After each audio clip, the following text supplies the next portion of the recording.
你好，我係鄧強興。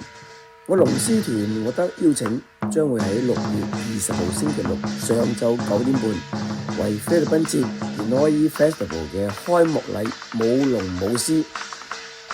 整個嘅菲律賓節呢係喺2日舉行嘅。我哋龍獅團幫手開幕嗰日係星期六，第二天即係星期日，亦都係父親節，咁不妨帶埋父親一齊去玩下啦。免費入場，有民族表演、美食體會、攤位遊戲，總之就係合家歡樂啦。地點呢就係喺 Kingsway 同埋界限街，即係 Boundary 嘅嗰度有個好大嘅球場叫做 Swan God， 旁邊就係一個好大嘅公園叫做中央公園 Central Park。總之，鄧強興龍獅團呢，星期六早上9點半開幕禮舞龍舞獅，唔好錯過啦！